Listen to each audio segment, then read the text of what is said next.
Pertanyaannya, selama 100 hari ini dari Mulyadi ngapain aja? Paling hanya. Tapi etikanya, rakyatnya mah paling miskin di Jawa Barat. Saya warga Jawa Barat, terima kasih untuk Pak Pram. Tidak melulu satu barak militer menjadi satu-satunya solusi menurut saya. Dan hasilnya sudah terlihat dipublikasikan dan orang tuanya sudah merasakan. Berbagai media sudah mewawancarainya dan bagaimana keadaan mereka hari ini.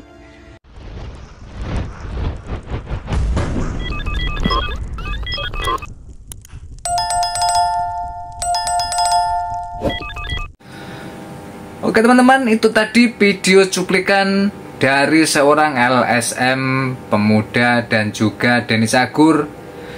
Dan juga ada pengkritik pedas dari seorang bapak-bapak yang bernama Kang Dodi Permana. Ini ketiga orang ini sedang mengkritik kebijakan Kang Deddy Mulyadi ya, mengenai siswa-siswa atau pelajar yang dianggap nakal yang dimasukkan ke barak militer. Orang-orang ini tidak setuju atau lebih tepatnya kurang pas ya. Oke, sebelumnya saya ucapkan assalamualaikum warahmatullahi wabarakatuh. Jumpa lagi di channel saya, masih tetap bersama Andi Tuber. Kali ini saya akan memberikan sebuah video mengenai seseorang yang mengkritik tentang kebijakan-kebijakan Kang Deddy Mulyadi yang dianggap sebagian warga Jawa Barat dan juga sebagian warga Indonesia tentang kebijakan Kang Deddy Mulyadi ya, itu dianggap sudah bagus. Tapi masih ada seseorang yang mengkritik tentang kebijakan Kang Deddy Mulyadi ini dianggap kurang pas. Kali ini saya akan memberikan sebuah video. Yang pertama dari LSM pemuda yang kritik KDM, yang dianggap selama 100 hari kerja ini dianggap kerjanya KDM itu apa ini ya. Untuk teman-teman yang baru gabung atau baru mengenal channel Andi Tuber ini, jangan lupa dibantu like, share, komen, dan subscribe. Yuk kita langsung aja ke videonya LSM pemuda yang kritik KDM. Dengan hak anak dan mengadvokasi hak anak sudah menyampaikan rekomendasi untuk menghentikan dengan alasan yang sangat jelas. Itu juga alasan kami menganggap bahwa kepemimpinan dari Mulyadi ini otoritarianisme. Apa jawaban dari Mulyadi ketika KPAI menyampaikan itu? Beliau menjawab, ya udah KPAI mau ambil berapa orang, jangan hanya ngomong dan sebagainya. Bahasa itu bagi kami Deddy Mulyadi gagal paham sebagai pejabat publik. Fungsi KPAI itu bukan ngurusin anak-anak nakal dan sebagainya, tapi mengawasi, mengadvokasi, dan memastikan hak anak di Indonesia itu bisa terlindungi. Nah, itu tadi katanya fungsinya KPAI itu sebagian itu mengawasi saja ya. Lanjut. Itu satu sisi. Yang kedua, barak militer ini juga bermasalah dari sisi birokrasi. Pertanyaannya, ketika barak militer diserahkan ke militer, apa fungsi dinas pendidikan? Berarti kan tidak ada kepercayaan dari gubernur terhadap lembaga atau institusi pendidikan. Padahal bagi saya, kalau bicara tentang anggaran contohnya, anggaran untuk barak militer itu sangat besar. Kenapa anggaran itu tidak dipakai untuk memperkuat lembaga pendidikan yang hari ini ada? Ini masih mengenai anggaran yang dipangkas oleh Kang Deddy Mulyadi kemarin ya. Mungkin karena itu nih banyak sekali seseorang yang mengkritik kebijakan Kang Deddy Mulyadi. Oke, kita lanjutkan lagi ya. Contoh, BK katanya tidak menyelesaikan persoalan bimbingan persoalan, kan yang harus dibaca. Kenapa ini tidak bisa menyelesaikan persoalan kenapa remaja? Jadi jurus-jurus barak militer ini kita harus berkaca pada sejarah. Ini sudah pernah dilakukan pada tahun 1967 di DKI Jakarta, dan itu terbukti gagal. Hari ini diadopsi ulang, dilakukan kembali dengan alasan ini baik dan sebagainya, bahkan didramatisir seolah-olah orang tua bangga ini ada perubahan dan sebagainya. Jadi bagi saya ini kok gubernur malah lebih memilih ngambil emosi rakyat, gitu. Bukan memperbaiki kebijakan yang seharusnya dia lakukan. Lindungi anak-anak, lindungi pendidikan, wujudkan kesejahteraan. Jadi ya oke lah, ini saya anggap sebagai pejabat populis yang lebih mengedepankan konten. Betul itu sebagai gubernur konten. Kritiknya di ruang itu. Dan itu juga tidak menafikan bahwa apa yang dilakukan juga baiknya ada. Tapi secara prinsip ini kepemimpinan Pak Gubernur ini bagi kami masih bermasalah. Cuman keputusan resminya juga masih dalam kajian kami. Kita juga harus mempertimbangkan secara filosofis pemerintahan, kepemimpinan dan ruang-ruang demokrasi. Nah, mungkin itu kan secara singkat terkait dengan tanggapan kita ke Gubernur Jawa Barat. Itu tadi kata-kata dari seorang LSM pemuda ya. Kita lanjutkan nih, ada lagi nih. Beberapa orang yang melakukan audiensi gubernur tidak pernah ditanggapin dengan alasan saya mah fokus kerja dan ngurusin yang begitu, Pak. Itu bagi saya framing, seolah-olah yang mengkritik kita, yang ingin mendialogkan sesuatu dengan dia itu dianggap salah. Yang benar itu yang kerja. Pertanyaannya, kerja tanpa konsep mau seperti apa? Kan itu persoalan. Maka sebetulnya kami ingin melakukan audiensi, apalagi diingatkan oleh Akan dari 100 hari kepemimpinan gubernur. Pertanyaannya, selama 100 hari ini jadi menjadi ngapain aja? Apalagi hanya untuk saya dengan tangisnya kan gitu. Barat militer dengan drama orang tua yang nuhun-nuhunnya, apa yang substansi? Siapa dia sebagai gubernur Jawa Barat, kebijakan apa yang bisa mensejahterakan dan mencerdaskan kehidupan bangsa di Jawa Barat? Itu poin pentingnya bagi kami. Nomor besar poinnya juga. Mungkin LSM pemuda ini nggak pernah lihat video-video TikTok ya mengenai Kang Deddy Mulyadi, kerjanya ya, tepatnya kerjanya Kang Deddy Mulyadi itu seperti apa ini yang dianggap oleh LSM pemuda ini selama 100 hari kinerja Kang Deddy Mulyadi itu ngapain saja ini Kang Deddy Mulyadi. Itu kata LSM pemuda tadi. Apa nggak pernah nonton video TikTok ya mengenai Kang Deddy Mulyadi ini kerjaannya apa saja ya? Ya namanya juga pengkritik ya. Sekali-kali terjun langsung ke lapangan dan ikut Kang Deddy Mulyadi ya, biar tahu kerjaannya itu apa. Benar nggak? Nah ini ada lagi teman-teman ya, seseorang yang selalu mengkritik kebijakan Kang Deddy Mulyadi dan disama-samakan apa ya, dibandingkan dengan Gubernur Jawa Barat, ini masih bagusan Gubernur Jawa Barat. Nah ini Pak Dodi Permana. Yuk kita tonton sama-sama ya. Deddy Mulyadi ini jadi gubernur aneh tapi nggak ngepek. Ini nih, terlalu ingin memproduksi hal-hal yang sensasional. Masa sih ya? Seperti halnya sekarang malah para remaja dibanyakin aturannya, dari mulai harus ke barat ya, yang juga biayanya besar. Sekarang ada jam malam. Ya, saya baca di Kompas. Nah, ini efeknya kemana ini? Ngefeknya seperti apa ini? Oh, belum tahu ke lapangan. Lalu kemudian hanya ingin terlihat estetis, ya. Dia sekarang ingin ngebabat pinggir jalan ini, jangan sampai ada rumah-rumah atau tempat-tempat yang terlihat tidak pantas. Oh. Ya. Nah ini Deddy Mulyadi ini soal estetika dikedepankan memang. Namun ingat, etikanya jangan ditinggalkan. Seperti halnya saat itu Purwakarta. Purwakarta itu ternyata estetikanya sih bagus ya, ada patung-patung apa. Tapi etikanya rakyatnya mah paling miskin di Jawa Barat. Nah ini jangan terulang oleh Deddy Mulyadi menjadi gubernur Jawa Barat. Ya, jangan sampai sudah jadi yang termiskin ini tambah miskin lagi masyarakat Jawa Barat. Karena apa? Hanya mendulang sensasi-sensasian saja.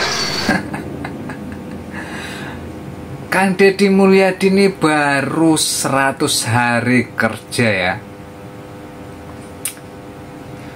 Kok enggak gubernur yang dulu ya, yang dibicarakan seperti ini, yang dikritik seperti ini? Aneh juga nih Pak Dodi Permana nih. Kita lanjutkan lagi nih kata-kata dari Pak Dodi Permana ya. Ya, kebijakannya tidak efektif untuk memakmurkan masyarakat, apalagi UMKM. Nah, ini belum ada saya dengar untuk UMKM, apalagi petani. Nah, ini soal petani, saya acung jempol untuk Pak Pramono Anung ya. Pak Pramono sudah membantu masyarakat petani di Karawang. Sama-sama kan nih. Saya warga Jawa Barat, terima kasih untuk Pak Pram. Sebab apa? Jawa Barat, para petaninya sungguhlah membutuhkan bantuan seperti yang Bapak bantukan. Seperti yang terasa sekarang oleh masyarakat Karawang. Bapak berharap Karawang padinya, hasil taninya itu bisa dinikmati oleh warga DKI. Walaupun setelah membantu belum tentu orang Karawang itu suplainya nanti ke DKI semua, mungkin kemana-mana.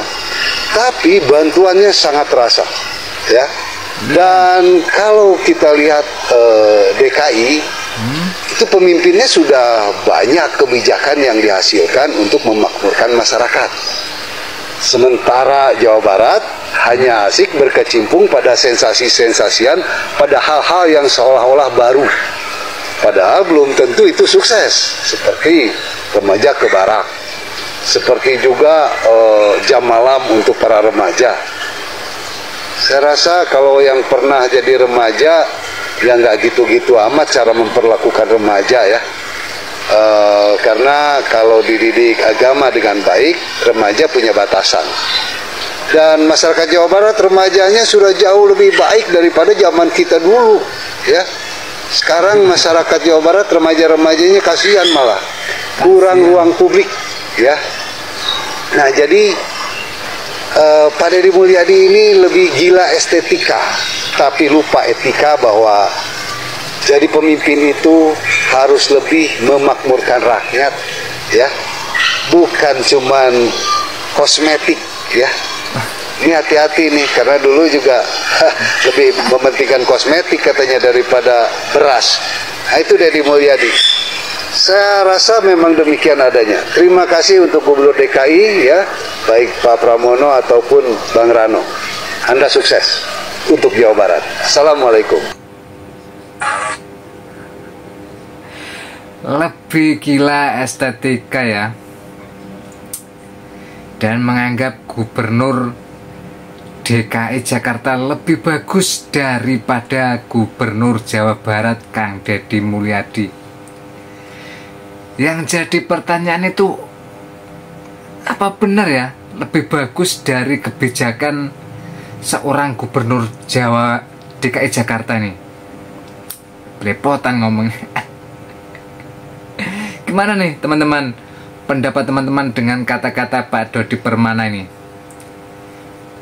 Bagusan kebijakan dari KDM, apa bagusan kebijakan dari seorang Gubernur DKI Jakarta? Kalau menurut saya sih, kalau nggak suka dengan kebijakan dari seorang Kang Deddy Mulyadi, pindah aja Pak ke DKI Jakarta, itu malah lebih bagus ini. Ada-ada aja ya. Oke, sekarang kita lanjutkan ke tanggapan selanjutnya nih, ke kritikan dari seorang Kang Denny Cagur yang baru-baru ini menyentil tentang kebijakan Kang Deddy Mulyadi, pelajar yang dibawa ke barak militer. Ini kata-katanya nih. Kalau menurut saya sebenarnya kita harus selesaikan permasalahannya dari karena masing-masing siswa itu kan permasalahan berbeda-beda, belum tentu berhubungan dengan kedisiplinan. Jadi dalam permasalahan yang berbeda-beda, menurut saya harus diselesaikan dengan masing-masing masalah yang berhubungan dengan disiplin, yang berhubungan dengan moral, yang berhubungan dengan etika. Menurut saya dicari jalan keluarnya per masing-masing siswa yang mengalami masalah tersebut. Tidak melulu satu barak militer menjadi satu-satunya solusi. Menurut saya kita perlu dikaji ulang. Dalam sisi menegakkan disiplin, mungkin bisa, tapi sekali lagi TNI tidak memiliki kurikulum dalam bidang pendidikan. Selain itu juga jika pendidikan itu berlangsung selama 6 bulan, bagaimana dengan pelajaran siswa di sekolah, apakah akan tertinggal atau seperti apa? Jadi menurut saya perlu memerlukan pembahasan lebih lanjut apakah ini benar-benar yang terbaik. Tapi reaksi para wali murid malah ekspektasinya luar biasa. Gimana menurut? Iya, mungkin dalam waktu singkat bisa menunjukkan. Di saat orang lain banyak yang setuju kebijakan Kang Deddy Mulyadi tentang seorang pelajar yang dibatasi keluarnya sampai jam 10 malam, orang-orang ini malah tidak setuju. Padahal manfaatnya sangat banyak teman-teman ya. Ya, gimana ya? Namanya orang yang tidak suka dengan Kang Deddy Mulyadi itu repot ya. Ini yang terakhir teman-teman ya.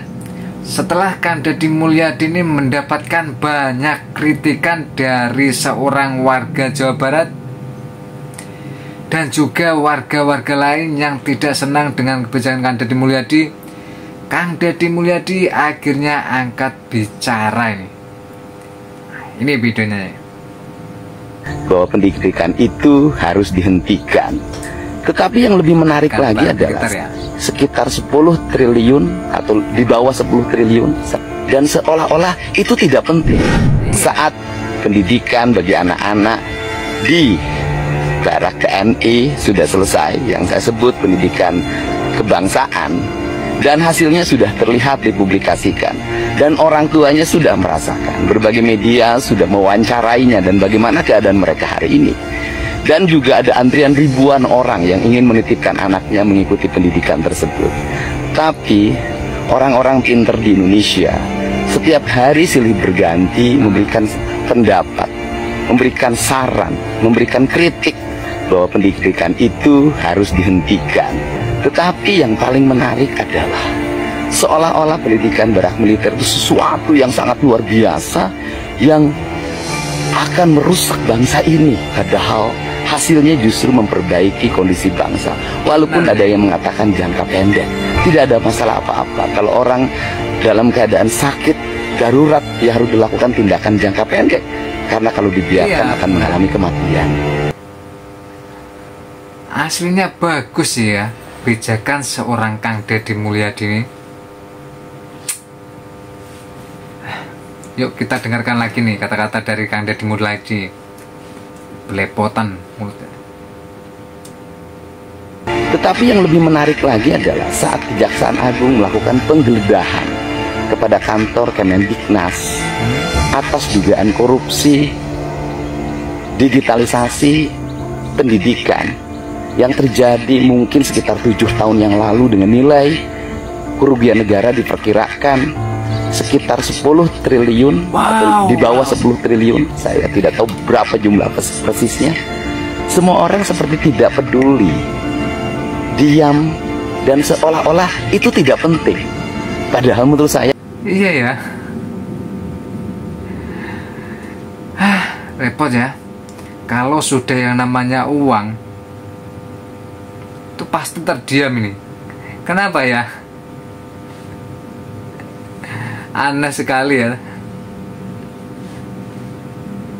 menurut saya ini jauh lebih penting karena rusaknya sistem pendidikan Indonesia dan rusaknya mentalitas anak-anak karena kita terlalu fokus pada proyek, abai pada rasa dan cinta yang dimiliki anak kita, sehingga anak-anak kita hari ini itu adalah korban dari sebuah sistem yang harus segera dibenahi. Anak-anak kita tidak akan tumbuh dengan baik manakala sistem pendidikan kita hanya didasarkan pada aspek anggaran, hanya didasarkan pada jumlah biaya, hanya didasarkan oleh ambisi untuk memperbanyak proyek di pendidikan, bukan didasarkan pada cinta, rasa, keikhlasan, nilai yang dikembangkan antara sistem, guru, dan anak-anak kita. Semoga ini menjadi bahan renungan kita. Bukan berarti saya menganggap diri saya baik, tapi tidak. Minimal mari kita peduli. Anak kita perlu cinta kasih, anak kita perlu tindakan, bukan hanya sekedar hayalan atau kajian. Itu tadi teman-teman ya, sentilan untuk para pengkritik kebijakan Kang DM. Orang namanya kalau tidak suka itu repot teman-teman ya. Oke, saya nggak bisa komen apa-apa teman-teman ya. Sekarang saya tanya teman-teman ya, gimana nih pendapat teman-teman tentang kata-kata yang mengkritik seorang KDM tadi itu? Dari seorang LSM pemuda, Pak Dodi Permana, juga ada Kang Denny Cagur. Bahkan Kang Denny Cagur juga mengkritik KDM ya. Dianggap suruh mengkaji ulang kebijakan Kang Deddy Mulyadi, pelajar yang dibawa ke barak militer. Sekali-kali ya orang-orang ini harusnya turun langsung ke lapangan dan ikut Kang Deddy Mulyadi saat menemui siswa-siswa yang ada di barak militer. Langsung tanya aja ke siswanya itu. Sekali-kali itu ya, harusnya yang mengkritik-kritik itu. Benar nggak ini? Oke teman-teman, itu dulu video yang dapat kita tonton sama-sama untuk hari ini. Barangkali ada kata-kata saya yang salah, saya minta maaf yang sebesar-besarnya ya. Dan jika teman-teman ingin mengikuti terus updatean video-video yang viral terbaru dari saya, jangan lupa dukung terus dengan cara bantu like, share, komen, dan subscribe channel AndiTuber agar saya lebih semangat ya. Oke, saya akhiri sampai di sini dulu. Wassalamualaikum warahmatullahi wabarakatuh. Salam sejahtera tentunya untuk kita semuanya. Amin ya robbal alamin.